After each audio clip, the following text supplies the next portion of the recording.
मंच पर उपस्थित श्रीमान अरुण सिंह जी और आज के कार्यक्रम में उपस्थित बंधु भगिनियों, देखने में तो इस सभागार के अंदर 300 से कम लोग बैठे हैं, मगर मुझे मालूम है मुझे किन लोगों के सामने बोलना है।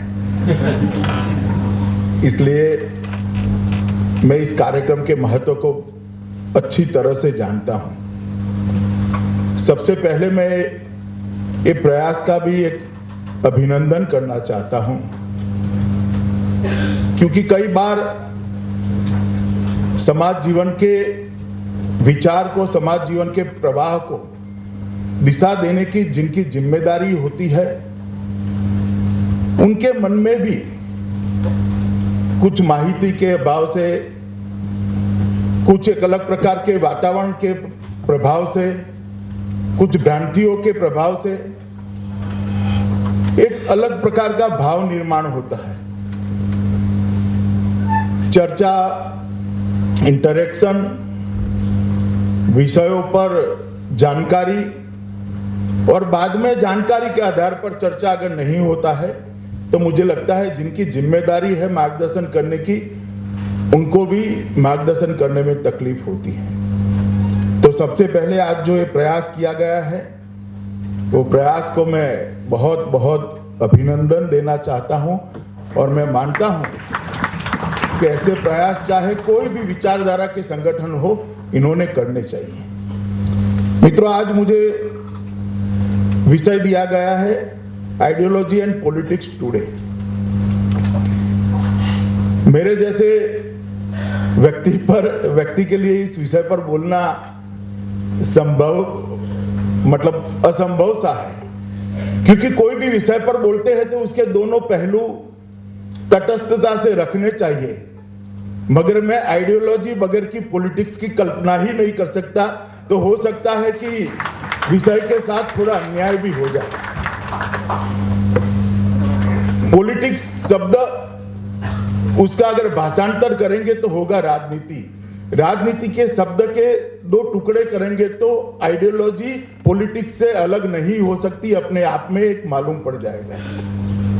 राजनीति शब्द का विश्लेषण करते ही हमें मालूम पड़ जाता है कि नीति मतलब आइडियोलॉजी। नीति ये पॉलिसी के संदर्भ में नहीं है।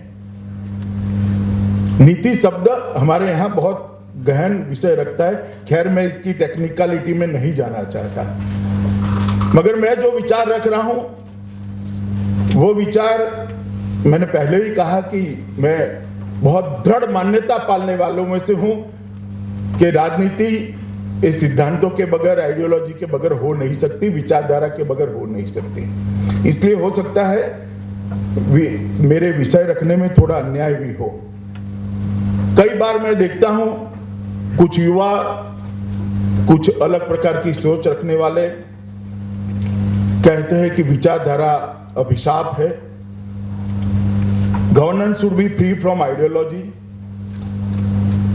I hate ideological politics. मैं जब ये सब देखता हूं तब मैं समझ नहीं पाता कि इस भाव के मूल में क्या है और क्यों ऐसा भाव धीरे धीरे समाज के छोटे से ही सही एक तबके में इस भाव की निर्मित होती है। और मैं मानता हूं कि हम सबका दायित्व है, जो सभागार में बैठे हैं, इस भाव को धीरे धीरे तर्कबद्ध तरीके से आइडियोलॉजी का महत्व समझाते हुए इस भाव का निरसन करना और इस भाव को समाज जीवन के अंदर से पूर्णतः किलोमीटरों दूर रखकर आना, वो आज के समाज की एक नितांत जरूरियात है। मित्रों, विचारधारा बगैर की राजनीति ये प्राण बगैर के शरीर जैसी है। जैसे शरीर में से अगर प्राण निकल जाता है तो कुछ बचता ही नहीं, ऐसे राजनीति में से अगर विचारधारा को निकालकर आप राजनीति करना चाहेंगे तो कुछ नहीं बचेगा। कोई भी देश अपने संविधान के बगैर नहीं चल सकता, समाज संस्कृति से भागकर नहीं जी सकता। इसी तरह राजनीति भी आइडियोलॉजी के बगैर कभी नहीं हो सकती। अगर आइडियोलॉजी के बगैर राजनीति करने का कोई विचार करेगा तो केवल और केवल स्वार्थ, व्यक्तिगत महत्वाकांक्षा, भ्रष्टाचार, जातिवाद और परिवारवाद से युक्त राजनीति को हम देश के अंदर स्थान बना लेंगे। अगर ये सारी चीजों को हम दूषण मानते हैं तो वो दूषण का एक ही जवाब है सिद्धांत आधारित राजनीति, आइडियोलॉजिकल पॉलिटिक्स। मित्रों, इस पर बौद्धिक चर्चा भी बहुत हो सकती है, इसके पक्ष में विपक्ष में, मगर मैं मानता हूं कि आज मैं यहां हूं, मैं एक राजनीतिक पार्टी का अध्यक्ष हूं। लगभग 13 साल की उम्र से समाज जीवन के विभिन्न संगठनों के अंदर काम करते करते आज मैं यहां तक पहुंचा हूं। मैं यहां पर आइडियोलॉजिकल पॉलिटिक्स के पक्ष में और विपक्ष में कोई टेक्निकल टाइप की चर्चा करना नहीं चाहता, मगर मैं आजादी के आंदोलन से लेकर आज तक देश के राजनीतिक जीवन में आइडियोलॉजिकल पॉलिटिक्स के हटने से क्या होता है और किस तरह से राजनीति का स्तर नीचे गया है, इसको बताने का प्रयास करूंगा। मुझे लगता है इसके साथ ही मैं विषय को ठीक से रख पाऊंगा। हमारे संविधान निर्माताओं ने बहुत चर्चा करने के बाद यहां पर मल्टी पार्टी पार्लियामेंट्री डेमोक्रेसी को स्वीकार किया था। ये बहुपक्षीय लोकतांत्रिक व्यवस्था, संसदीय व्यवस्था जो हमने स्वीकार की, इसके पीछे भी आइडियोलॉजिकल पॉलिटिक्स की कल्पना पड़ी है। जब डेमोक्रेटिक सिस्टम को आप एक्सेप्ट करते हो तो दो ऑप्शन होते हैं, एक प्रेसिडेंशियल डेमोक्रेटिक सिस्टम भी हो सकता है, एक पार्लियामेंट्री डेमोक्रेटिक सिस्टम भी हो सकता है। मुझे लगता है कहीं ना कहीं प्रेसिडेंशियल डेमोक्रेटिक सिस्टम जो है वो, उसमें व्यक्ति के विचार बहुत महत्वपूर्ण होते हैं, व्यक्ति का परफॉर्मेंस महत्वपूर्ण होता है, व्यक्ति का कैलिबर और व्यक्ति की क्षमता बहुत महत्वपूर्ण होती है। मगर जब आप संसदीय लोकतांत्रिक व्यवस्था को स्वीकार करते हो और बहुपक्षीय संसदीय लोकतांत्रिक व्यवस्था को स्वीकार करते हो, तब पार्टी का विचार, पार्टी की विचारधारा, पार्टी का कैरेक्टर और पार्टी का काम करने का तरीका बहुत महत्वपूर्ण होता है। इसलिए बहुत सोच समझकर संविधान निर्माताओं ने भारत में बहुपक्षीय लोकतांत्रिक व्यवस्था और उसमें भी संसदीय व्यवस्था को स्वीकार किया था, जिसमें व्यक्ति का महत्व बहुत कम है। अल्टीमेटली तो संसदीय लोकतंत्र को भी व्यक्ति ही चलाते हैं, मगर व्यक्तियों का जो समूह जिसकी व्याख्या पक्ष के रूप में होती है, वो पक्ष की एक आइडियोलॉजी होती है, वो व्यक्ति की आइडियोलॉजी नहीं होती है। और पक्ष की आइडियोलॉजी से आकर्षित होकर, उससे बंद कर, इसके फोर कॉर्नर्स को स्वीकार कर कर जो लोग पार्टी में जुड़ते हैं, वो जाकर पब्लिक मैंडेट के साथ अपनी पार्टी की विचारधारा के साथ जनता के सामने जाते हैं और वहां से मैंडेट लेकर पार्लियामेंट के अंदर आते हैं। तो बहुपक्षीय लोकतांत्रिक जो व्यवस्था है, उसके मूल में ही आइडियोलॉजिकल पॉलिटिक्स की कल्पना निहित है, तो जिसमें व्यक्ति के विचारों का महत्व बहुत कम है और पार्टी की आइडियोलॉजी, पार्टी की विचारधारा और पार्टी के कार्यक्रम, उसका महत्व ज्यादा है। हमें अगर इसको ठीक से समझना है तो थोड़ा पीछे जाना पड़ेगा। सन 57 की क्रांति के बाद, काफी समय के बाद देश में आजादी की सोच रखने वाले, आजादी की कल्पना रखने वाले, स्वतंत्रता के विचार रखने वाले लोगों को एक बहुत बड़ा धक्का लगा था। धीरे धीरे देश इस झटके में से उभरा और देश के अंदर फिर से एक बार आजादी का विचार, आजादी की मांग, आजादी के लिए प्रबल इच्छा शक्ति समाज जीवन के नाते जागृत हुई और परिणाम स्वरूप अलग अलग प्रकार से आजादी संगोष्ठी तक सीमित रही, मगर आजादी की विचार अलग अलग फोरम में होने लगे। उसी वक्त अंग्रेजों ने बनाए हुए एक फोरम को, कांग्रेस पार्टी को, आगे बढ़ता गया। इसके अंदर भारत के अभिजात्य वर्ग पूरा इसके अंदर जुटता गया और धीरे धीरे कांग्रेस पार्टी आजादी के आंदोलन का एक प्रकट स्वरूप बनी। मगर कांग्रेस पार्टी चूंकि कोई आइडियोलॉजी के आधार पर नहीं बनी थी और उस वक्त एक लक्ष्य था कि देश को आजाद कराना। कोई भी विचारधारा रखता हो मगर देश को आजाद करना चाहता है तो उसके लिए उस वक्त एक ही एड्रेस था, कांग्रेस पार्टी। और कांग्रेस पार्टी के अंदर इस प्रकार के बहुत वैचारिक अंतर विरोध वाले व्यक्ति को समाने का अचानक ही कोई प्लानिंग के बगैर, कोई आयोजन के बगैर एक काम हो गया, क्योंकि लक्ष्य एक सबका समान था, देश को आजाद करना। चाहे वो पंडित मदन मोहन मालवीय हो या मौलाना अब्दुल कलाम, चाहे स्वामी श्रद्धानंद हो, चाहे जिन्ना हो, ठेठ राइटिस्ट विचार करने वाले लोग हो या समाजवाद और कम्युनिस्ट विचार करने वाले लोग हो, सारे लोग कम्युनिस्ट और कांग्रेस पार्टी के अंदर समाहित थे और सबका एक ही लक्ष्य था कि देश को आजाद करना। मगर याद रखिएगा, कांग्रेस पार्टी की रचना या कांग्रेस पार्टी में जो जमघट आजादी के पहले हुआ 1900 से लेकर 1947 तक, वो कोई विचारधारा के आधार पर बने हुए जमघट नहीं था। वो सिर्फ आजादी प्राप्त करने के तत्कालीन मकसद को सिद्ध करने के लिए एक स्पेशल पर्पस व्हीकल मानकर कांग्रेस पार्टी में ज्वाइन हुए थे। इसलिए कांग्रेस पार्टी की कोई निश्चित आइडियोलॉजी कभी नहीं रही। ये बात को हम सबने पहले स्पष्ट मानना, कोई कांग्रेस पार्टी की निश्चित आइडियोलॉजी नहीं। समय जाते जाते जनमानस के अनुरूप अपनी आइडियोलॉजी कर उन्होंने व्याख्यायित करने का प्रयास किया, मगर कांग्रेस की स्थापना के वक्त कांग्रेस के अधिवेशनों में, कांग्रेस के प्रस्तावों में से कोई अगर मुझे एक आइडियोलॉजी निकाल कर दे देता है तो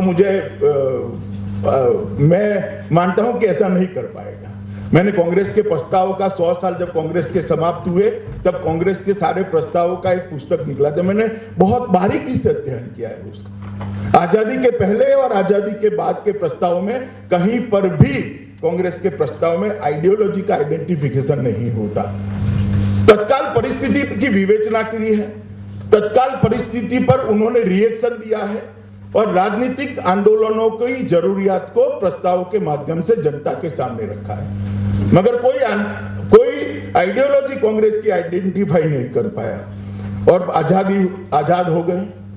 अच्छी बात तो यह थी कि आजाद होने के साथ ही कांग्रेस पार्टी के साथ साथ विचारधारा के आधार पर और पार्टी भी अपना राजनीतिक जीवन शुरू करती है। या तो कांग्रेस पार्टी जो गांधी जी की मंशा थी उस तरह बिखेर दी जाती और अलग अलग विचारधारा वाली अलग पार्टियां बनती तो शायद देश की लोकतंत्र को इतना सहन नहीं करना पड़ता।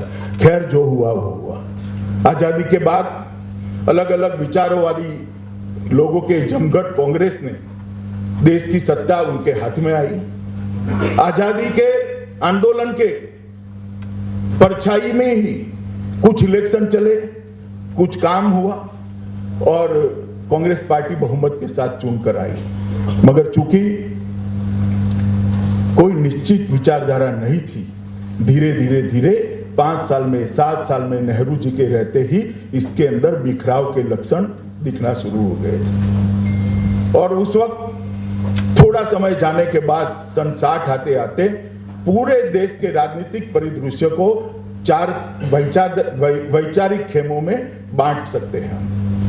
वो समय के आधार पर पार्टियों की बात करें तो कांग्रेस पार्टी, कम्युनिस्ट पार्टी, भारतीय जनसंघ और समाजवादी विचारधारा का कुनबा, ये 4 पॉलिटिकल पार्टियां देश के राजनीतिक दृश्य पर 60 के दशक के आसपास दिखाई लगी। और विचारधाराओं में अगर इसको बांटते हैं तो साम्यवादी विचारधारा, राष्ट्रवादी विचारधारा और सेक्युलर समाजवादी विचारधारा, ये 3 कुनबे विचारधारा की दृष्टि से इसमें से बाहर निकल कर आए। मित्रों, विचारधारा कोई भी हो, मगर विचारधारा जब पार्टी छोड़ देती है तो पार्टी का ह्रास, पतन कैसे होता है, इसका सबसे ज्यादा उदाहरण अगर कोई देश के इतिहास में मिलेंगे तो भारत के इतिहास में मिलेंगे हमें। मित्रों, समाजवादी विचारधारा के कार्यकर्ताओं ने भी एक समय देश में सामाजिक सशक्तिकरण और एक अलग प्रकार की आर्थिक सोच देने का काम किया था और काफी अच्छे तरीके से उसको एलोबरेट कर इसके फायदे नुकसान को भी लोगों के सामने तर्क के साथ रखने का काम किया था। अब थोड़े आगे आते हैं तो कांग्रेस जो अलग अलग अंतर विरोध से बनी हुई पार्टी थी, इसके अंदर धीरे धीरे धीरे विभाजन होना शुरू हो गया, क्योंकि उनको बांधने वाला एक तत्व नहीं था। समाजवादी आंदोलन पूरा का पूरा थोड़े समय चलकर लोहिया जी के देहावसान के साथ ही समाजवादी आंदोलन, आधे समाजवादी कांग्रेस में चले गए अशोक मेहता जी के नेतृत्व में, और लोहिया जी के जो अनुयायी थे वो सारे चरण सिंह के भारतीय लोकदल में मर्ज हो गए। समाजवादी आंदोलन समाप्त हो गया। बाद में दो ही विचारधाराएं बची, एक विचारधारा तो नहीं, दो ही पार्टियां मुख्य रूप से बची, कांग्रेस और भारतीय जनता पार्टी। मित्रों, कम्युनिस्ट आंदोलन दुनिया में समय की चुनौतियों को स्वीकार लड़ नहीं पाया।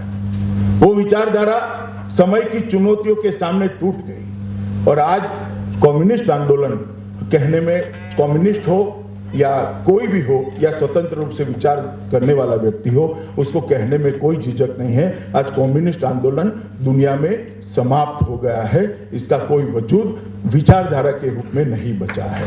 ये बात सबने स्वीकार की, कम्युनिस्टों को भी स्वीकार। हाँ ठीक है, यहाँ पर कुछ लोग इसको लेकर चलेंगे, दुनिया में कई जगह पे चलते होंगे, मगर कम्युनिस्ट आंदोलन जिसको कह सकते हैं विचारधारा के आधार पर चला हुआ आंदोलन फेल हो चुका है। ये वास्तविकता है। मैंने कांग्रेस पार्टी का जन्म कैसे हुआ वो आपको बताया। अब जनसंघ का जन्म कैसे हुआ वो भी एक जानने की जरूरत है, अगर देश के राजनीतिक परिदृश्य को विचारधारा के आधार पर समझना है तो। मैंने जैसे पहले कहा, ऐसे समाजवादी आंदोलन पूरा का पूरा तितर बितर हो चुका था। राजनीतिक स्वार्थ के कारण किसी को कांग्रेस में समाजवाद दिखाई पड़ा, तो किसी को चरण सिंह जी के नेतृत्व में समाजवाद दिखाई पड़ा, मगर अंत में समाजवादी कुनबे के सारे परिवार, मतलब विचार परिवार, धीरे धीरे धीरे जाति की पार्टियों में तब्दील हो गए। बिहार और उत्तर प्रदेश की सारी जाति की पार्टियों का मूल अगर ढूंढने जाएंगे तो वो समाजवादी विचारधारा के अंदर से उत्पन्न होता है। थोड़े समय जाते जाते 10-15 साल में जाति तक भी सीमित नहीं रह गए। आज की स्थिति में उसका अगर विश्लेषण तटस्थता से करते हैं तो जाति भी नहीं रही, अब परिवार का एक स्वरूप बन गया है। चाहे वो मुलायम सिंह जी की पार्टी हो, मैं पार्टी का नाम नहीं बोलता, व्यक्ति का नाम सोच समझ कर बोल रहा हूं। चाहे वो मुलायम सिंह जी की पार्टी हो, चाहे नीतीश कुमार जी की हो, चाहे लालू प्रसाद यादव जी की हो, ये सारी परिवार की पार्टियों में तब्दील हो गई। ना समाजवाद रहा, ना जातिवाद रहा, अब परिवार तक ये पहुंच गए हैं, और परिवार के अलावे ये समाजवादी कुनबे में कुछ नहीं बचा है। तो मैं अपनी बात बता रहा थी कि जनसंघ की स्थापना कैसे हुई। देश की आजादी के बाद एक सर्वदलीय सरकार बनी। सर्वदलीय सरकार में बंगाल से हिंदू महासभा से श्यामा प्रसाद मुखर्जी जी को चुना गया। श्यामा प्रसाद जी को देश का पहला उद्योग मंत्री बनाया। श्यामा प्रसाद जी देश की कैबिनेट में थे, और एक और संविधान लिखना चालू हुआ था और संविधान को बनाना शुरू हुआ, तो उस पर चर्चा शुरू हुई थी। दूसरी ओर श्यामा प्रसाद जी और बाकी सब कैबिनेट देश की अलग अलग प्रकार की नीतियां बना रहे थे। उसी वक्त कुछ घटनाएं हुई। पूर्व पाकिस्तान के अंदर वहां की माइनॉरिटी और हिंदुओं पर बड़ा दमन अत्याचार शुरू हुआ, और एक लियाकत पैक्ट के लिए नेहरू जी ने प्रपोजल रखा। श्यामा प्रसाद जी को लगा ये ठीक नहीं है, और भी कई मतभेद थे। अंत में श्यामा प्रसाद जी ने इस्तीफा देकर, त्यागपत्र देकर सरकार को छोड़ा, और श्यामा प्रसाद जी ने काफी लोगों के चर्चा करने के बाद भारतीय जनसंघ बनाने का निर्णय किया। भारतीय जनसंघ बनाने के लिए जब कुछ लोग इकट्ठा हुए थे, उस वक्त देश के राजनीतिक परिदृश्य के अंदर कहीं दूर दूर तक जनसंघ कहीं दशकों के बाद भी एक नगर पालिका जीत पाएगा ऐसी स्थिति नहीं थी। कांग्रेस का सूर्य मध्याह्न था, जवाहरलाल का औरा पूरे देश के जनमानस पर छाया हुआ था। गांधी जी के सारी पुण्याई सीधी की सीधी कांग्रेस के राजनीतिक अकाउंट के अंदर क्रेडिट हो गई थी। कुछ नहीं होना था, कुछ नहीं होना था। सालों तक जनसंघ के स्थापना करने वाले युवाओं को मालूम था कभी हमें सत्ता नहीं मिलेगी, मगर क्यों उन्होंने जनसंघ की स्थापना की? उन्होंने समझा कि अगर एक ऑल्टरनेटिव सोच, एक वैकल्पिक विचार हम नहीं रखते हैं तो नेहरू जी के नेतृत्व में जो कांग्रेस आगे बढ़ रही है वो तिलक, गांधी, गोखले की कांग्रेस नहीं है। इस बात की प्रतीति उसी वक्त कुछ सोचने वाले लोगों को हो गई। इसलिए उन्होंने कहा था कि नए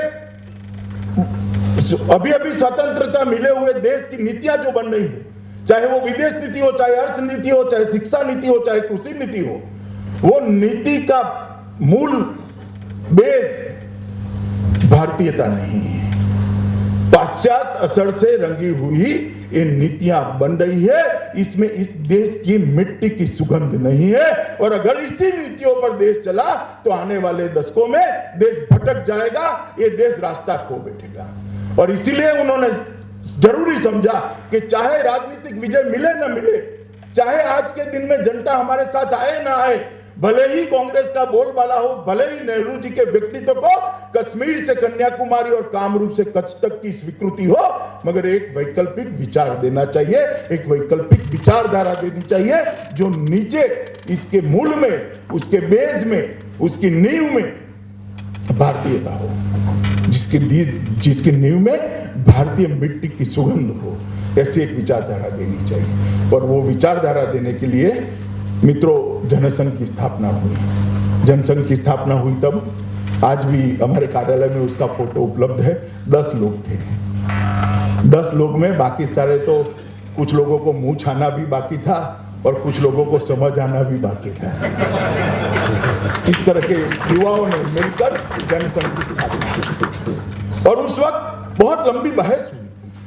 देश के कुछ विचारवान लोगों ने, श्यामा प्रसाद मुखर्जी के साथ संघ के वरिष्ठ नेताओं ने, आरएसएस के वरिष्ठ नेताओं ने और काफी लोगों ने बैठकर चर्चा करी थी देश की स्थिति के बारे में, और ये जरूरी पाया था कि एक वैकल्पिक सोच, वैकल्पिक विचारधारा देश के सामने हम रखें। नियति ने जो तय होगा, किया होगा वो होगा, हमें हौसला नहीं हारना चाहिए, हमें हिम्मत नहीं हारनी चाहिए, एक वैकल्पिक सोच रखने का प्रयास करना चाहिए। और बहुत लंबी बहस में बताना नहीं चाहता मित्रों, मगर कोई मुझे कहता है कि मैं कई बार बोला हूं इस बात को, सारी चर्चा को, सारे डिबेट को दोनों ओर के पढ़कर, समझकर, उसका विश्लेषण कर उस पर की मीमांसा सुनकर, अगर कोई कहता है कि उस वक्त की कांग्रेस और जनसंघ दोनों के आइडियोलॉजिकल डिफरेंस को, वैचारिक मतभेद को अथवा तो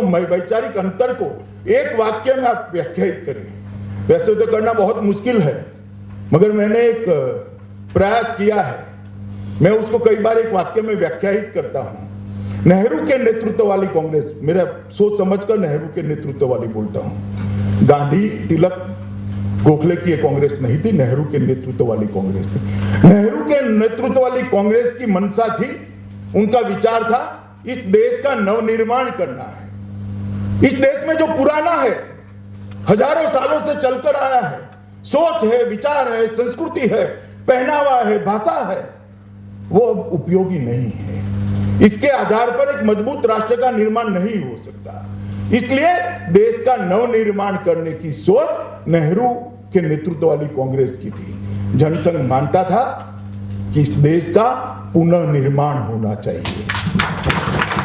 नवनिर्माण और पुनर्निर्माण, ये दो शब्दों के बीच में नेहरू के नेतृत्व वाली कांग्रेस और नई स्थापना हुई भारतीय जनसंघ का सारा विचारधारा का अंतर व्याख्यायित हो जाता है। जनसंघ मानता था, जनसंघ का नेतृत्व मानता था, इसके नीति निर्धारण करने वाले लोग मानते थे कि इस देश ने कभी पूरी दुनिया का मार्गदर्शन किया है। इस देश के अंदर चाहे वो गणित हो, विज्ञान हो, चाहे व्याकरण हो, न्याय हो, मीमांसा हो, हर क्षेत्र में सर्वोच्च दिया है। इस देश ने राजनीति शास्त्र के अंदर भी सर्वोच्च देने का प्रयास किया है। एक ऐसा कालखंड इतिहास में आ गया जिसके कारण हम गुलाम हुए और अंततोगत्वा हमारी विचारधारा, हमारा देश काफी लंबे अरसे तक गुलाम रहा। इसका मतलब ये नहीं है कि जो पुराना था वो अच्छा नहीं था। समृद्धि थी, संपन्नता थी, संस्कार था, शिक्षा थी, ऐसा कुछ नहीं था जो यहां नहीं था। ज्ञान के हर क्षेत्र में भारतीय लोग सर्वोच्च थे। विश्व गुरु के स्थान पर लगभग ये देश विराजमान था। दुनिया भर के लोग यहां शिक्षा देने के लिए तक्षशिला और नालंदा के अंदर आते थे। तो हमारा पुराना है उसको फेंक देना, हमारा पुराना है इसको निकाल देना, वो ठीक नहीं है। उसी के आधार पर सांप्रत समय की जरूरियातों को समझकर उसी सिद्धांत को आज की परिप्रेक्ष्य में थोड़ा बदलकर मोल्ड कर देश का पुनर्निर्माण करना चाहिए। ये जनसंघ और कांग्रेस के बीच में विचारधाराओं का मूल अंतर था। जनसंघ की स्थापना के बाद काम आगे बढ़ा। मित्रों, एक विचारधारा के आधार पर चलने वाली पार्टियों की कठिनाई होती है। उसको सबसे पहले निग्लेक्शन का अनुभव करना पड़ता है। कहते हैं कि भाई ये 4 लड़के निकले हैं, क्या कर लेंगे। बाद में थोड़ी ताकत बढ़ने के साथ विरोध का अनुभव करना पड़ता है, प्रमुख विरोध होता है। बाद में थोड़ी स्वीकृति आती है और अंत में सम्मान आता है। 1950 से 2016 की यात्रा, ये विरोध मतलब अवगणना, विरोध, स्वीकृति और सम्मान की यात्रा समाप्त कर आज 2016 में यहां तक पहुंचे। तो विचारधारा के आधार पर जो पार्टियां पनपती है, विचारधारा के आधार पर जो पार्टियां काम करती है, वो पार्टियों का ग्रोथ स्वाभाविक रूप से स्लो होता है, क्योंकि विचारधारा को समझाना होता है, विचारधारा के लिए चर्चा करनी पड़ती है, लोगों में विचारधारा की स्वीकृति लानी पड़ती है। व्यक्ति के आधार पर, जाति के आधार पर, परिवार के आधार पर अगर पार्टियां चलानी है, आगे बढ़ानी है तो बहुत सरल बात होती है। आप पूरे सभागार में आप मुझे बताइए, कांग्रेस के नए अध्यक्ष के बारे में आप किसी के मन में संशय है क्या? संशय है? जरा बोलिए भाई, है किसी के मन में? आप भाजपा के नए अध्यक्ष मेरे बाद कौन बनेगा, नाम बताइए। चलिए, आप नहीं बता सकते, नहीं बता सकते, क्योंकि विचारधारा पर आधार पर चलने वाली पार्टी है। गुजरात के नारायणपुरा के बूथ के मंत्री के रूप में काम करने वाले एक छोटे से अमित शाह को धीरे धीरे विकसित कर इसके व्यक्तित्व के अंदर इनपुट देकर, उसको रगड़कर, समाज की सच्चाइयों को समझाकर, इसके नेतृत्व को समाज में स्वीकृत कर राष्ट्रीय अध्यक्ष पर भारतीय जनता पार्टी ही दिखा सकती है। कोई नहीं, एक परिवर्तन है, यही अंतर है विचारधारा के आधार पर चलने वाली पार्टी और व्यक्ति के आधार पर, परिवार के आधार पर चलने वाली पार्टियों का। यही बताता है, यही द्योतक है कि विचारधारा के आधार पर चलने वाली पार्टियां किस तरह से चलती हैं। मित्रों, बहुत सारी पार्टियां आई, मैंने कहा इस तरह से समाजवादी पार्टी बनी, अलग अलग पार्टी बनी, जनता दल बना, जन मोर्चा बना, बहुत सारी पार्टियां बनी। अंततोगत्वा पूरा देश लगभग जातिवादी पार्टियों, कांग्रेस पार्टी और रीजनल पार्टी और कांग्रेस पार्टी के खेमे में राजनीतिक रूप से बढ़ गया है। और अगर ये सभी पार्टियों ने, चाहे कांग्रेस पार्टी हो, चाहे समाजवादी पार्टी हो, इन लोगों ने अगर विचारधारा न छोड़ी होती तो आज इनकी ये स्थिति न होती। विचारधारा की महत्व, विचारधारा की जरूरियात और विचारधारा की पॉलिटिक्स में जो उसका जरूरी होने का प्रमाण अगर कोई है, तो जिस पार्टियों ने विचारधारा को छोड़ दिया वो व्यक्तिवादी पार्टी, जातिवादी पार्टी में परिवर्तित हो गए, परिवारवादी पार्टी में परिवर्तित हो गए। भारतीय जनता पार्टी ने आज तक अपनी विचारधारा पर काम करना शुरू हुआ, धीरे करके देश भर में इनकी विचारधारा का व्याप बढ़ा और आज 10 लोगों से बनी हुई पार्टी 11 करोड़ की सदस्यता के साथ विश्व का सबसे बड़ा राजनीतिक संगठन। जिस जनसंघ के नेताओं को स्थापना के वक्त कल्पना नहीं थी कि हम कोई नगर पालिका भी जीत पाएंगे, आज देश में 15 सरकारें भारतीय जनता पार्टी के तत्वाधान में चलती है और देश के अंदर पूर्ण बहुमत के साथ भारतीय जनता पार्टी के छोटे से कार्यकर्ता नाम नरेंद्र मोदी आज देश के प्रधानमंत्री बनकर पूरी दुनिया का नेतृत्व। तो विचारधारा के आधार पर चलने वाली पार्टी देश की राजनीति में और राजनीति के अंदर क्या कंट्रीब्यूट कर सकती है, क्या योगदान कर सकती है। मित्रों, इसका एक उदाहरण है। भाई समय समाप्त हो तो बता देना, मेरा तो चलता रहेगा। मित्रों, जनसंघ से भारतीय जनता पार्टी की यात्रा और भारतीय जनता पार्टी जब बनी तब जनसंघ के सारे सिद्धांतों को लगभग 80 के दशक में उस वक्त की सांप्रत राजनीतिक परिस्थिति में 5 बड़े बड़े सिद्धांतों में डिवाइड किया गया। लोकतंत्र, सांस्कृतिक राष्ट्रवाद, गांधी जी के विचारों वाला ग्रामोत्थान, हकारात्मक पंथ निरपेक्षता और मूल्य आधारित राजनीति। ये 5 सिद्धांतों में भारतीय जनता पार्टी, इसके 5 लिंब पर भारतीय जनता पार्टी के सिद्धांतों को फिर से बनाया गया सांप्रत राजनीति के हिसाब से 1980 में, और उसी के आधार पर पार्टी चलती है। मित्रों, पार्टी जब सिद्धांतों के आधार पर चलती है तब इसका परिचय कैसे होता है, उसके सिद्धांत क्या है। भारतीय जनता पार्टी पंचनिष्ठा के आधार पर चलती है। ये 5 हमारे मूल सिद्धांत है। लोकतंत्र, सांस्कृतिक राष्ट्रवाद, गांधी जी का ग्रामीण विकास का कल्पना, हकारात्मक पंथ निरपेक्षता और मूल्य आधारित राजनीति। पार्टी का परिचय क्या होता है? पार्टी का परिचय होता है पार्टी के सिद्धांत, पार्टी के नेता और पार्टी के कार्यक्रम और आंदोलन। तो ये 5 सिद्धांत भारतीय जनता पार्टी के सिद्धांत है। हमारे नेता श्यामा प्रसाद मुखर्जी, दीनदयाल जी, अटल जी, अडवाणी जी, भंडारी जी, कुशाभाऊ ठाकरे, राजमाता सिंधिया, नानाजी देशमुख, जगन्नाथ राव जोशी, कैलाशपति मिश्र।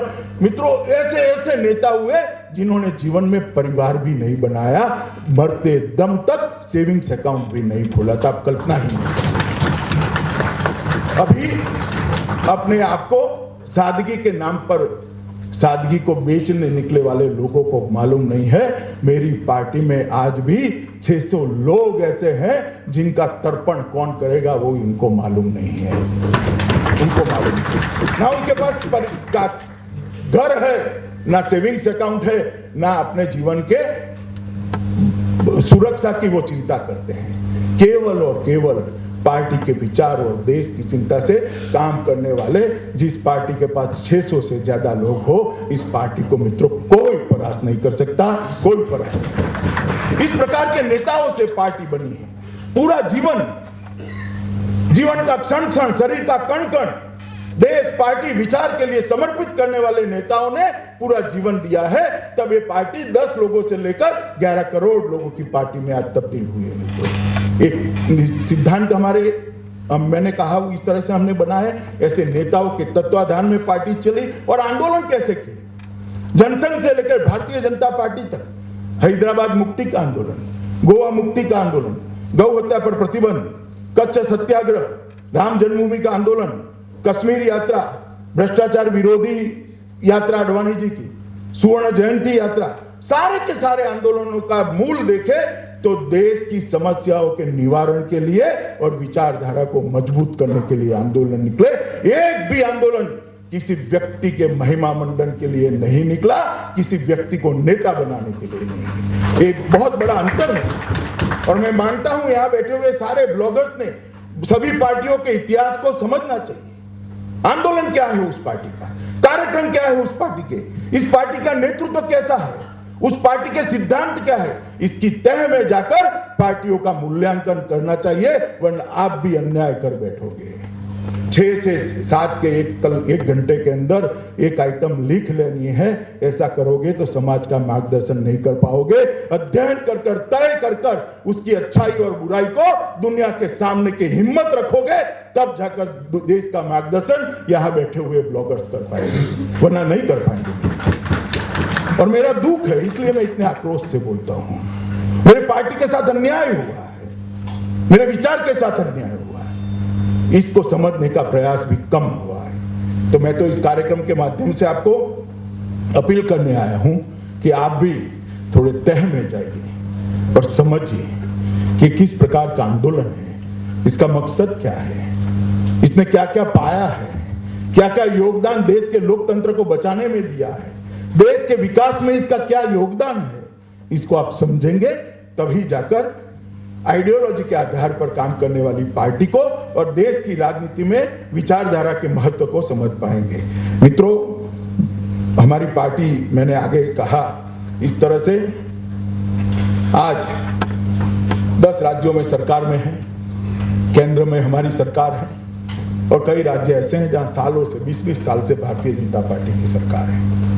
अब ये विचारधारा, आइडियोलॉजी, कैडर बेस्ड पार्टी का इंटरनल डेमोक्रेसी, पार्टी के अंदर विचारों की स्वतंत्रता, ये सारी बातों का अंतिम साफल्य क्या है? डेमोक्रेटिक पॉलिटिक्स में पार्टियां लोकतंत्र के अंदर काम करती है, तो इसका अंतिम साफल्य क्या है? जब जनता इस विचारधारा को स्वीकार करती है, नेतृत्व पर विश्वास करती है और बहुमत देती है और जब शासन में आते हैं तो वो सिद्धांतों के आधार पर शासन कैसा चला, ये उसका अंतिम साफल्य है। मैं आज आपको कहना चाहता हूं, देश के सभी हिस्सों का अब तुलनात्मक अभ्यास करिए। अब ऐसा नहीं है कि भारतीय जनता पार्टी की कोई सरकार नहीं, कम्युनिस्टों ने चलाई हुई सरकारें भी हैं, कांग्रेस ने चलाई हुई भी सरकारें भी हैं और भारतीय जनता पार्टी ने चलाई हुई भारतीय जनता पार्टी की चलाई हुई सरकारें भी हैं। आपने उसका तुलनात्मक अभ्यास करना चाहिए। समाजवादी कुनबे से निकले हुए लोगों ने उत्तर प्रदेश को चलाया। उत्तर प्रदेश और गुजरात का आप कंपैरिजन कर दीजिए विकास की दृष्टि से। कम्युनिस्टों ने केरल और बंगाल को चलाया, उसकी तुलना कर दीजिए मध्य प्रदेश से। कांग्रेस ने काफी सारे राज्यों में शासन किया, उसकी तुलना कर लीजिए छत्तीसगढ़ के पिछड़े हुए राज्य से। मित्रों, आप पाओगे विचारधारा के आधार पर काम करने वाली पार्टियां जब शासन में आती है तो विकास ज्यादा होता है। विकास व्यक्ति का नहीं होता, विकास परिवार का नहीं होता, विकास की लाइन में अंतिम जो खड़ा है वो गरीब का होता है। इसका सोशल एम्पावरमेंट होता है, महिलाओं का एम्पावरमेंट होता है और एक कल्याण राज्य बनने की दिशा में सरकार आगे बढ़ती है। पश्चिम के पूरे छोर पर पहले भारतीय जनता पार्टी को शासन मिला, बाद में मध्य में मिला, अब काफी जगह पे मिला है। मगर जहां जहां भारतीय जनता पार्टी का शासन लंबे समय पर मिला है, मैं पार्टी के अध्यक्ष के नाते आपको कहने के लिए तैयार हूं कि आप उसका अध्ययन करिए। और जहां कांग्रेस, समाजवादी कुनबे की पार्टियां और परिवार की पार्टियां जो चली है, स्थानीय पार्टियां जो चली है, उनका अध्ययन करिए। विकास विचारधारा के आधार पर चलने वाली पार्टियां ठीक से कर पाती है मित्रों, और ये वास्तविकता है, इसको स्वीकार करना पड़ेगा। आज देश के अंदर हमने उस वक्त साहस किया था कहने का कि हर घर में 24 घंटा बिजली पहुंचाएंगे, तब लोग हंसते थे। हमने उस वक्त साहस किया था कि हर गांव को रोड से जोड़ देंगे, तब लोग हंसते थे। और आज ये समय की मांग हो गई है। ये विकास की शुरुआत भारतीय जनता पार्टी ने की है। तो भारत का गौरव नरेंद्र भाई आने के बाद मैं ज्यादा अब बात नहीं करना चाहता, थोड़ी बात विचारधारा से चली हुई पार्टियां कैसे विकास करती है इतना बताकर समाप्त करूंगा। भारत का गौरव, आप मुझे बताइए, देवगौड़ा जी के नेतृत्व में भारत चला, इंदर कुमार गुजराल जी के नेतृत्व में भारत चला, मनमोहन जी के नेतृत्व में भारत चला, अटल जी और नरेंद्र मोदी के नेतृत्व में भारत चल रहा है, और विशेषकर आज नरेंद्र मोदी के नेतृत्व में भारत चल रहा है। देश को देखने का नजरिया 180 डिग्री फर्क कर आज पूरी दुनिया कहती है आने वाली 21वीं सदी भारत की सदी है। ये 2 साल में और वो परिवर्तन व्यक्ति नहीं कर सकती। आज नरेंद्र भाई लंका जाते हैं, तिब्बत जाते हैं, भूटान जाते हैं, नेपाल जाते हैं, America, Australia, Japan, Germany, England जाते हैं और हजारों लाखों लोग उनका स्वागत करते हैं।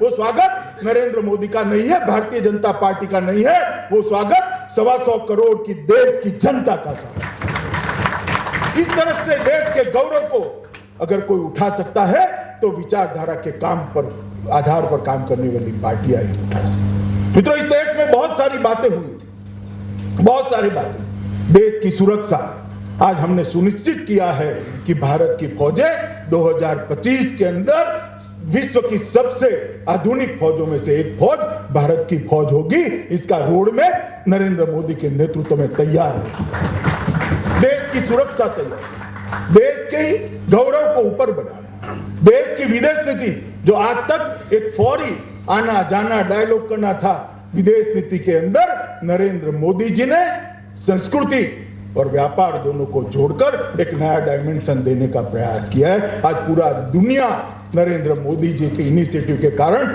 योग के रास्ते पर चल पड़ा है।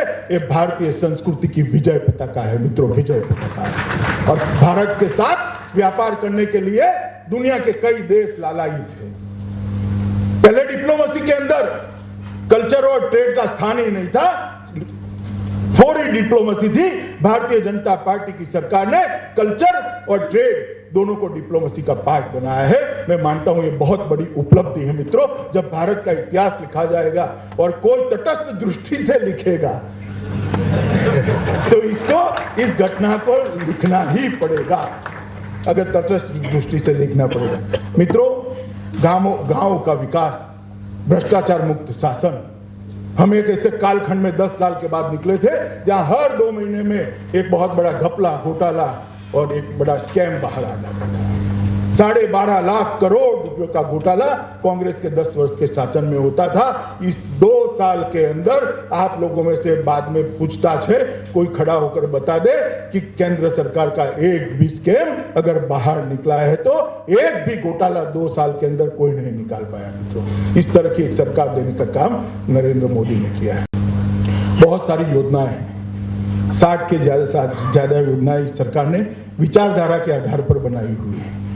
विकास ये हमारी विचारधारा का मूल सिद्धांत है, ग्रामोत्थान हमारी विचारधारा का मूल सिद्धांत है, अर्थतंत्र में कृषि को महत्व प्राप्त कराना हमारी विचारधारा का मूल सिद्धांत है। बहुत सारी योजनाएं बनी है, मगर मैं सब में जाना नहीं चाहता। मैं 2-3 चीजें आपको बताना चाहता हूं जो सिंबॉलिक है। एक मल्टी डायमेंशनल रणनीति से कैसे देश के अंदर सुधार किया जा सकता है, ये समझाने के लिए मैं 2 ही उदाहरण देना चाहता हूं। मित्रों, पेट्रोलियम मंत्रालय, ये पेट्रोलियम मंत्रालय जब तक नरेंद्र मोदी सरकार नहीं बनी, भाजपा सरकार नहीं बनी, तब तक के कॉर्पोरेट मंत्रालय के लिए जाना जाता था। मंत्रालय का काम भी देख लो, मंत्रालय का चरित्र और मंत्रालय की नीति सब कॉर्पोरेट मंत्रालय, कुछ बड़ी कंपनियों के लिए मंत्रालय था। नरेंद्र मोदी की सरकार बनी, नरेंद्र भाई ने तय किया कि इस देश के गरीब व्यक्ति को इस देश के अर्थतंत्र का हिस्सा बनाना है। वो दीनदयाल जी की हमारी जो एकात्म मानववाद की कल्पना है, इसका मूल हिस्सा है अंत्योदय का। गरीब से गरीब व्यक्ति को इस देश के अर्थतंत्र में इसका हिस्सा देना, इसको हिस्सेदार बनाना, आजादी का फायदा उस तक पहुंचाना। वो जन धन योजना लेकर आए। देश के अंदर 60 करोड़ परिवार 68 साल के बाद ऐसे थे जिनके परिवार में एक भी व्यक्ति का बैंक अकाउंट नहीं था। जन धन योजना के माध्यम से 17 करोड़ परिवार और सभी के सभी 60 करोड़ लोगों के परिवार में एक बैंक अकाउंट पहुंचाने का काम नरेंद्र मोदी ने कर उनका एक बहुत बड़ा सोशल एम्पावरमेंट करने का काम किया है। तो बहुत बड़ी बात, मगर वहां से वो अटके नहीं। बाद में उन्होंने कहा कि पहल नाम की एक योजना लाए। पहल क्या है? पहल है देश में जो एलपीजी का वितरण होता है, वो वितरण की सब्सिडी पहले थ्रू डीलर मिलती थी। पहल के माध्यम से उन्होंने शुरू किया कि सब्सिडी का लाभ सीधा बैंक अकाउंट में जमा कर दीजिए, बीच में कोई डीलर नहीं आएगा। इसके कारण क्या हुआ? जनधन अकाउंट खुल गए थे। 97% गैस धारकों के पास, एलपीजी गैस कनेक्शन धारकों के पास बैंक अकाउंट था, तो ये संभव भी हो गया। इसके कारण क्या हुआ? 14,900 करोड़ रुपया चोरी होता था। सब्सिडाइज गैस 5 सितारा होटलों में रसोई बनने के लिए, खाना पकाने के लिए चली जाती थी, वो बीच में से निकल गई क्योंकि सब्सिडी सीधा बैंक अकाउंट में पहुंची और देश का 14,900 करोड़ रुपया का करप्शन हमने रोक दिया। मित्रों, आप जैसे लोग जिसको रिफॉर्म्स कहते हैं, इसको रिफॉर्म्स कह सकते हैं, मगर ये इतने सीमित दृष्टि से नहीं किया गया। उसके बाद में उन्होंने कहा कि भाई इतने सारे देश में कई लोगों के पास गैस नहीं, और गैस पहुंचाना है सब्सिडाइज गैस, तो कुछ लोगों को छोड़ना पड़ेगा। अब इस देश में छोड़ना कहना बहुत बड़ी बात होती है, बहुत कठिन बात होती है, क्योंकि इसको दुर्भाग्य से मत के साथ जोड़ दिया गया है। अगर हम एक मानो स्टेट ट्रांसपोर्ट की बस में ट्रैवल कर रहे हैं या रेलवे में ट्रैवल कर रहे हैं, 7 की सीट खाली भी है, और कोई आकर बैठता है तो भी हमें होता है यार वहां खाली थी, यहाँ क्यों बैठ गया है। खाली सीट छोड़ने को हम तैयार नहीं है। हमारी मानसिकता 68 साल के समाज जीवन में बन गई है। उससे मैं ऐसा कहना कि आप आपकी गैस की सब्सिडी छोड़ दो।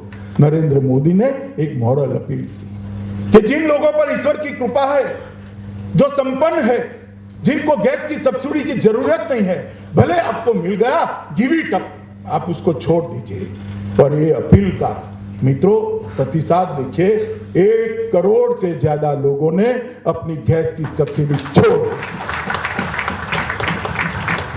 भारत के सार्वजनिक जीवन में एक घटना ऐसी हुई थी जब लाल बहादुर शास्त्री देश के प्रधानमंत्री थे, पाकिस्तान के साथ युद्ध हुआ, गेहूं और चावल देने के लिए अमेरिका हमें समाधान करने के लिए दबाव डाल रहा था। शास्त्री जी ने आकाशवाणी पर से वायु प्रवचन कर कहा था, मेरे देश के लोग 1 टाइम का खाना छोड़ दे या तो शनिवार को उपवास रखे, और देश ने खाना छोड़ दिया था। उसके बाद इतने बड़े वैक्यूम के बाद एक नेता ऐसा आया जिसने अपील करने का साहस किया, और देश के 1 करोड़ लोगों ने मित्रों सब्सिडी छोड़ दी। 14,900 करोड़ रुपया सीधी सब्सिडी पहुंचाकर बचाया। 1 करोड़ रुपया, 1 करोड़ लोगों की सब्सिडी बची। बाद में उसका क्या किया? देश के खजाने में रखा? ना जी, उन्होंने तय किया कि गांव में जो गरीब है, हर गांव में अंतिम 16 परिवार ऐसे कि जो गरीब है, गरीबी में नीचे से ऊपर आते हैं, उनको सब्सिडाइज गैस दिया जाएगा। मित्रों, 2019 तक 5 करोड़ गरीब महिलाओं को गैस का चूल्हा, स्वच्छ ईंधन देने का काम ये भारतीय जनता पार्टी की सरकार करने वाली है। आप कल्पना करिए, एक गरीब माता जिसको कभी बीड़ी सिगरेट पीने की आदत नहीं है, कभी व्यसन नहीं किया है, मगर अपने परिवार का पेट भरने के लिए, खाना पकाने के लिए जब कंडे और लकड़ी जलाकर खाना बनाती है, तो 400 सिगरेट जितना धुआं हर रोज उसके फेफड़े में अकारण चला जाता है, और 15 लाख से ज्यादा माताओं का और बच्चों का इसके कारण मृत्यु होता है। कोई व्यक्ति अपने विजन के कारण सीधी सब्सिडी पहुंचाकर 15,000 करोड़ बचाता है, गिव इट अप का नारा देकर कटुता अपने सर पर लेकर पैसा बचाता है, और उसमें खजाने का पैसा भी डालकर 5 करोड़ लोगों को जब गैस घर में पहुंचाता है और उनके स्वास्थ्य को ठीक करता है, उसको कहते हैं अंत्योदय के विचारधारा के आधार पर चली हुई सरकार। विचारधारा पर जब सरकारें चलती है तो इस तरह से काम करती है। एक बहुकोणीय रणनीति, मल्टी डायमेंशनल स्ट्रेटेजी के तहत गरीबी के खिलाफ लड़ना, स्वास्थ्य के लिए मजबूती देना और एम्पावरमेंट करना, सोशल एम्पावरमेंट, महिलाओं का एम्पावरमेंट, आर्थिक सशक्तिकरण करने की योजनाएं कई सारी बनाई। तो बहुत सारे उदाहरण देना नहीं चाहिए। दूसरा एक उदाहरण देकर मैं मेरी बात को समाप्त करूंगा। इस देश में सबसे बड़ी समस्या है तो रोजगारी की समस्या है। रोजगारी का समाधान देश के सारे आर्थिक जगत के पंडित और बहुत सारे पॉलिटिकल थिंकर नौकरियों में ढूंढते हैं। 125 करोड़ के देश को कोई नौकरी नहीं दे सकता है। वास्तविकता को इस देश ने कभी न कभी स्वीकार करना पड़ेगा, कभी न कभी स्वीकार करना पड़ेगा, और हम स्वीकार कर चलते हैं। नरेंद्र भाई ने इसके लिए एक अलग प्रकार की योजना बनाई है, स्किल इंडिया। स्किल इंडिया के माध्यम से एक नया डिपार्टमेंट 15 अगस्त को घोषणा कर उन्होंने खोला, और वो डिपार्टमेंट के माध्यम से देश के करोड़ों युवाओं को तज्ञ बनाने का काम, उनकी स्किल को बढ़ाने का काम भारतीय जनता पार्टी की मोदी सरकार ने किया। और आज वो काम, किसी भी काम के लिए, अलग अलग क्षेत्र के लिए वो अपने आप को तैयार करे। बाद में वो स्टार्टअप इंडिया के माध्यम से देश के कई सारे युवा जो पढ़ लिख गए थे, दुनिया के युवा के साथ स्पर्धा करना चाहते, उनको प्लेटफॉर्म नहीं मिलता था। भारत सरकार ने स्टार्टअप इंडिया के माध्यम से उनको प्लेटफॉर्म दिया। और मैं मेरे दफ्तर में बैठा होता हूँ, सोमवार के दिन सबको मिलता हूँ, कोई युवा अपना स्टार्टअप लेकर लैपटॉप पर बताता है, आयु पूछते तो 27 साल 28 साल नौकरी मांगने वाला लड़का नौकरी देते हुए दिखता है, तब मन को संतोष होता है कि पार्टी जो काम कर रही है वो नीचे कर। कल तक जो नौकरी की लाइन में खड़ा था, आज वो 10 लोगों को साथ में लेकर एक साहस कर दुनिया के युवा के साथ स्पर्धा करने का हौसला पालता है, क्योंकि नरेंद्र मोदी ने स्टार्टअप इंडिया शुरू किया है। स्टैंड अप इंडिया 15 अगस्त के लाल किले की प्राचीर से कोई प्रधानमंत्री देश की सभी राष्ट्रीयकृत बैंकों को आदेश दे देता है कि अपने गांव में से दलित और आदिवासी बेकार युवा को ढूंढिए, उसको स्वरोजगार दीजिए, उसको लोन दीजिए, इसका हिसाब किताब मैं खुद लूंगा। जिस व्यक्ति को लोन लेने के लाले पड़ जाते थे, बैंक में चढ़ने के लिए हिम्मत नहीं होती थी, इसके वहां आज बैंक के बाबू बैग लेकर घर पर बैंक का अकाउंट खोलने के लिए लाइन लगाकर खड़े हैं। मित्रों, इसको ट्रांसफॉर्मेशन कहते हैं। मुद्रा बैंक योजना, मुद्रा बैंक योजना के माध्यम से 10,000 से लेकर 10 लाख तक लोन देने का एक कार्यक्रम नरेंद्र भाई ने बनाया है, और छोटी मोटी नहीं। गत वित्तीय साल में 1,37,000 करोड़ 1,37,000 करोड़ का लोन दिया गया, और 3 करोड़ 84 लाख लोगों को लोन दिया गया। मित्रों, छोटे छोटे काम। गांव का एक बेकार युवा है, इसको हजाम की दुकान खोलनी है, 10,000 नहीं है उसके पास, कैसे दुकान खोलेगा? उसको बैंक ने 10,000 रुपया दे दिया। किसी ने ठेला लगाना है सब्जी का, कोई पठानी ब्याज देने वाले के वहां जाता है, 500 रुपया उधार लेता है, 400 ही मिलता है, शाम को 500 चुकाता है। गाड़ी पसीने की कमाई के 100 रुपया वो सूद में चुका देता है। कोई महिला है, ब्यूटी पार्लर का कोर्स कर दिया और बाद में ब्यूटी पार्लर की शॉप निकालनी है, पैसा नहीं है। ऐसे लोगों को मुद्रा बैंक के माध्यम से लोन देने का काम ये भारतीय जनता पार्टी की नरेंद्र मोदी सरकार ने किया। पहले उनकी स्थिति क्या थी? बैंक में जाते थे, उसके पास इनकम टैक्स नंबर मांगते थे, पैन कार्ड लाओ। अरे भैया, उसकी समस्या ही है, उसके पास इनकम नहीं है। इनकम नहीं है तो इनकम टैक्स नंबर कहां से होगा? अगर उसके पास इनकम होती तो आपके पास आने की जरूरत ही नहीं थी। उसकी मूल समस्या है कि उसके पास इनकम नहीं है। आज कोई गारंटी के बगैर, कोई पैन कार्ड के बगैर, कोई कोलेटरल के बगैर 10,000 से 10 लाख की लोन देश के 3 करोड़ 84 लाख युवाओं को देने का काम ये भारतीय जनता पार्टी की सरकार है। मित्रों, इसको कहते हैं विचारधारा के आधार पर चली हुई पार्टी। निरंतर प्रयास, निरंतर प्रयास, हर 15 दिन में एक नई सोच। कृषि के बारे में बहुत सारा कहा जा सकता है। मित्रों, नरेंद्र मोदी ने सबसे बड़ा अगर कोई काम किया है तो जीडीपी की व्याख्या बदल दी है। देश में अब तक जितनी भी सरकारें आई, मुझे कहने में कोई संकोच नहीं, भले मेरी सरकार हो। देश में जितनी भी अब तक सरकारें आई वो सारी निर्जीव जीडीपी के लिए परिश्रम करती थी। हम सजीव जीडीपी के लिए प्रयास करते हैं। अब मैं बताता हूं सजीव और निर्जीव जीडीपी क्या है। एक कारखाना लगा देते हो, एक रोड बना देते हो, एक बंदरगाह बना देते हो, एक यूरिया का कारखाना लगा देते हो, इलेक्ट्रिसिटी का कारखाना बना देते हो, और जीडीपी बढ़ता है, उसको निर्जीव जीडीपी कहते हैं। जरा ध्यान से सुनिएगा। अगर किसी के घर में लाइट पहुंचाते हो, एक शौचालय पहुंचाते हो, गांव में रोड पहुंचाते हो, मुद्रा बैंक का लोन दे देते हो, हर घर के अंदर 24 घंटा बिजली पहुंचाते हो, उसके स्वास्थ्य के लिए एम्बुलेंस गांव में पहुंचाते हो, उसको सजीव जीडीपी कहते हैं। नरेंद्र मोदी ने ये जीडीपी को मानवीय स्वरूप दिया है। एक मानवीय दृष्टिकोण से जीडीपी को नापा है।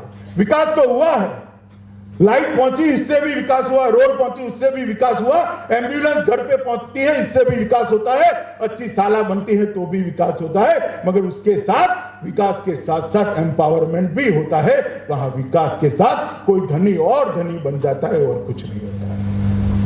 जीडीपी को एक अलग दृष्टिकोण देने का काम एक विचारधारा के आधार पर काम करने वाली पार्टी ही कर सकती है और कोई नहीं कर सकता है। और ऐसा कार्यकर्ता कर सकता है जिसका पूरा जीवन विचारधारा को आत्मसात कर अपने कर्तृत्व के अंदर बदलने में गया हो।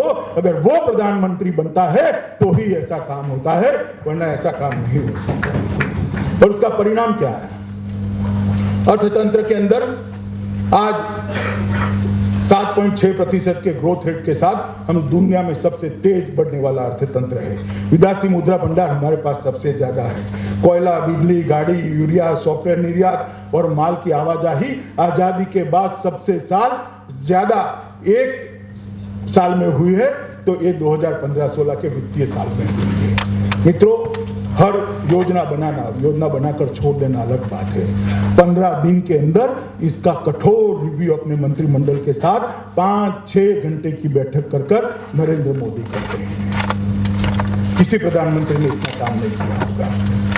मित्रों, सारे जितने भी संघ अपने कल्याण राज्य को चरितार्थ करने के लिए जो डिपार्टमेंट्स है, चाहे वो पीने के पानी का हो, ग्रामीण रोडों का हो, बिजली का हो, स्वास्थ्य का हो, एग्रीकल्चर का हो, शिक्षा का हो, वो सारे हमारे संविधान के अंदर स्टेट सब्जेक्ट हैं। मतलब राज्यों के अधिकार में निहित किया गया है उसको। राज्य ही उसकी बात देखते हैं। मगर नरेंद्र भाई ने उसको राज्यों पर भी तो छोड़ा ही है, संघीय ढांचे को डिस्टर्ब नहीं किया। मगर प्रगति नाम की एक योजना से वो खुद बैठकर राज्य के चीफ सेक्रेटरी के साथ सीधा हिसाब किताब बोलते लेते हैं कि भैया तुझे 600 करोड़ रुपया दिया था, क्या हुआ उसका बताओ मुझे।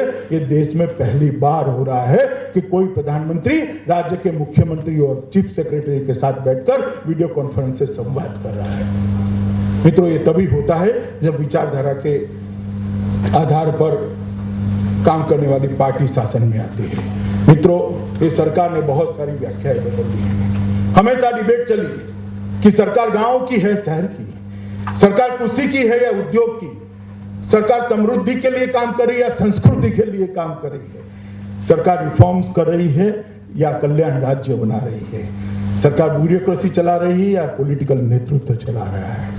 नरेंद्र मोदी ने सिद्ध कर दिया ये सारी बातों में कोई अंतर विरोध नहीं है, सभी काम एक अच्छे से हो सकते हैं। आज सरकार में पॉलिसी बनाने का काम राजनेता कर रहे हैं और ब्यूरोक्रेसी इसका इम्प्लीमेंटेशन का काम अच्छे से कर रही है। और इस सारे अंतर्द्वंदों को, सारे अंतर विरोधों को नरेंद्र मोदी ने समाप्त कर एक सर्वस्पर्शीय, सर्वसमावेशक कल्याण राज्य बनाने का एक रास्ता, एक नया मॉडल तैयार किया है मित्रों। और मुझे भरोसा है कि मॉडल हमारे संविधान निर्माताओं ने जो कल्पना करी थी, देश को कल्याण राज्य बना रही थी, एक कल्याण राज्य बनाने का हमारा कल्पना विकास की दौड़ में उत्तर प्रदेश, पूर्वी उत्तर प्रदेश के गांव में गरीब से गरीब जो व्यक्ति है, इसका भी इतना अधिकार होगा जो बड़े से बड़े इंडस्ट्री के मालिक का और देश के प्रधानमंत्री का होगा। ये दिन बहुत दूर नहीं है, क्योंकि ये विचारधारा के आधार पर चलने वाली सरकारें हैं। मित्रों, कई सारी सामाजिक समस्याओं को भी सरकार ने हाथ में लिया। नमामि गंगे, स्वच्छता अभियान, बेटी बचाओ बेटी पढ़ाओ, जो सरकार की सीधी जिम्मेदारी नहीं थी, मगर सामाजिक समस्याओं से सरकार भाग नहीं सकती। जन भागीदारी से उनको जोड़ा और बाद में काम किया। हमारी पार्टी की जो विचारधारा के सभी पहलुओं को मैं इसके साथ क्रेडिट डेबिट करके एक एक चीज को बता सकता हूं, मगर आज इतना समय नहीं है कि योजना नहीं किस मानसिकता से बनी है, हमारी विचारधारा में से उत्पन्न हुई है। ये विचार, ये कंसेप्ट, ये रणनीति आइडियोलॉजिकल कमिटमेंट में से आती है। अगर देश में से, राजनीति में से आइडियोलॉजी को निकाल देते हो तो मेरी बात याद रखना, एक निष्प्राण लोकतंत्र बनाकर हम रख देंगे। इस बहस को यहीं समाप्त कर देना चाहिए कि आइडियोलॉजी की जरूरत है। अगर देश को एक चेतनवान, देश को एक दुनिया का नेतृत्व करने वाला देश बनाना है, देश को एक वाइब्रेंट देश बनाना है, चेतनवान देश बनाना है, दुनिया का नेतृत्व करने वाले युवा यहां से उभार कर बाहर भेजने हैं, सबसे ज्यादा शिक्षा में कंट्रीब्यूट कर सके, टेक्नोलॉजी में कंट्रीब्यूट कर सके, विज्ञान में, साहित्य में, शोध में कंट्रीब्यूट कर सके, ऐसे ही पीढ़ी निकालनी है तो आइडियोलॉजी को हम कभी नहीं छोड़ना चाहिए। आइडियोलॉजी के आधार पर चाहे जो आइडियोलॉजी हो, जनता तय करे किसकी आइडियोलॉजी ठीक है, ये लोकतंत्र है। और आइडियोलॉजिकल विहीन, मतलब विचारधारा विहीन राजनीति मैं मानता हूं मित्रों, ये राजनीति के पतन की शुरुआत है और बाद में न उभरने वाला पतन भी आता है। पश्चिम के कई देशों में उसको देखा गया है, देश के टुकड़े टुकड़े हो गए, खंड खंड हो गए देश। मैं नाम देना नहीं चाहता। तो मित्रों, बहुत ज्यादा नहीं कहना है, आप लोग कहने वाले लोग हैं, आप लोग लिखने वाले लोग हैं, विचारने वाले लोग हैं। आज की परिप्रेक्ष्य में राजनीति में विचारधारा ये विषय को मुझे रखने का काम दिया गया था। मैंने मेरी पार्टी के और देश की राजनीति के धारा प्रवाह और देश की राजनीति की यात्रा के साथ सरकारों में अंततोगत विचार कैसे परिवर्तित होता है ये रखने का एक विनम्र प्रयास किया है। मेरे मन में बहुत स्पष्टता है कि मैं जो बोलता हूँ वो सब सच नहीं हो सकता, मगर मैं स्पष्ट करना चाहता हूँ, मैं जिसको सच बोलता हूँ, सच मानता हूँ, उसको निर्भीक होकर कहता हूँ। धन्यवाद।